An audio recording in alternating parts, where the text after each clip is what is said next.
अगर आपने पिछला एपिसोड नहीं देखा है तो पहले उसे ज़रूर देख लीजिए।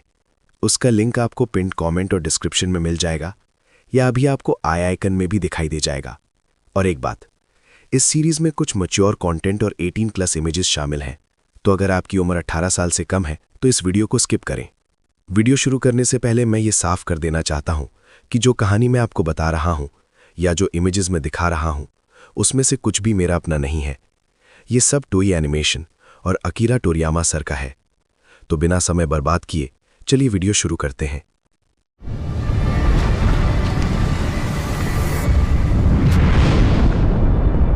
अपनी यात्रा को जारी रखते हुए गोकू और बुल्मा पहुंचते हैं एक रहस्यमयी जगह, स्कल वैली। गोकू सोचता है कि आज वो टेंट में सोएंगे, लेकिन तभी बुल्मा एक कैप्सूल निकालती है और अचानक एक पूरा घर सामने आ जाता है। गोकू के लिए ये कोई घर नहीं बल्कि एक विशाल मॉन्स्टर है। वो अंदर की हर चीज देखकर हैरान हो जाता है। लाइट्स, टीवी, सब कुछ उसके लिए बिल्कुल नया है। कुछ ही देर में बुल्मा को एहसास होता है कि गोकू बहुत गंदा है, तो वो उसे जबरदस्ती नहाने के लिए भेज देती है। नहाते वक्त बुल्मा को पता चलता है कि गोकू की पूंछ असली है और वो उसे कंट्रोल भी कर सकता है। ये देखकर बुल्मा पूरी तरह शॉक हो जाती है और सोचती है, क्या सभी लड़कों की पूंछ होती है? लेकिन गोकू बताता है कि उसके ग्रैंडपा गोहान के पास ऐसी कोई पूंछ नहीं थी। उधर एम्परर पिलाफ अपने महल में बैठकर खाना खा रहा है और साथ ही शू को परेशान भी कर रहा है। तभी उसे माई से खबर मिलती है कि स्कल वैली में कोई चमक दिखाई दी है जो शायद एक ड्रैगन बॉल हो सकती है। पिलाफ तुरंत शू और माई को वहां भेज देता है। इधर बुल्मा के खाने से परेशान होकर गोकू खुद खाना ढूंढने निकल पड़ता है।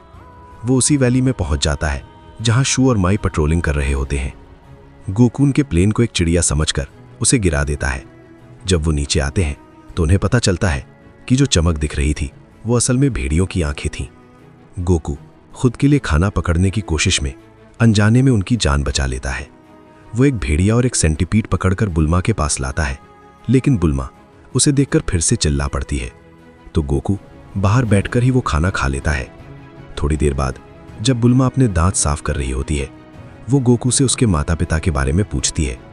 गोकू कहता है कि उसे उनके बारे में कुछ नहीं पता, क्योंकि उसके ग्रैंडपा ने उसे बचपन में अकेले पाया था और अपने साथ घर ले आए थे। इतना कहकर गोकू वहीं सो जाता है और बुल्मा गुस्से में उसे देखती रह जाती है। अगली सुबह गोकू सबसे पहले उठता है और बुल्मा की गोद में सिर रखकर आराम करने लगता है। उसे कुछ अजीब महसूस होता है और वो कंफ्यूज हो जाता है। उधर बुल्मा जागती है और उसे लगता है कि कोई ड्रैगन बॉल चोरी हो गई है। थोड़ी देर बाद गोकू बाहर ट्रेनिंग करने जाता है, जहां उसकी मुलाकात होती है एक अजीब से मेहमान से, एक कछुआ। कछुआ बताता है कि वो रास्ता भटक गया है और उसे अपने मास्टर के पास जाना है जो समुद्र के पास रहते हैं। बुल्मा उसे थोड़ी मदद देती है और गोकू तुरंत तैयार हो जाता है उसे घर छोड़ने के लिए। लेकिन बुल्मा बताती है कि समुद्र यहाँ से 100 मील दूर है। गोकू को इससे कोई फर्क नहीं पड़ता और वो कछुए को अपनी पीठ पर लेकर दौड़ना शुरू कर देता है। अकेले जाने से डरकर बुल्मा भी उसके पीछे पीछे मोटरसाइकिल से निकल पड़ती है। तो दोस्तों, ये वीडियो यहीं पर खत्म होती है। अगर आप यहाँ तक आए हैं तो हमारी वीडियो आपको थोड़ा तो अच्छा लगा होगा, तो प्लीज़ इस चैनल को लाइक करें, आपके फ्रेंड्स और फैमिली के साथ शेयर करें। अगर आपको दूसरा सीरीज एक्सप्लेनेशन कराना है तो उसे कमेंट करो और last but not the least subscribe करो और बेल आइकन ऑल में सेट करो, ताकि हमारे इस चैनल से जो भी एक्सप्लेनेशन आगे आएगी आपके पास तुरंत आ जाए। हमारा चैनल छोटा है, हमको आपकी मदद चाहिए इसको बड़ा करने की। बस इतना ही।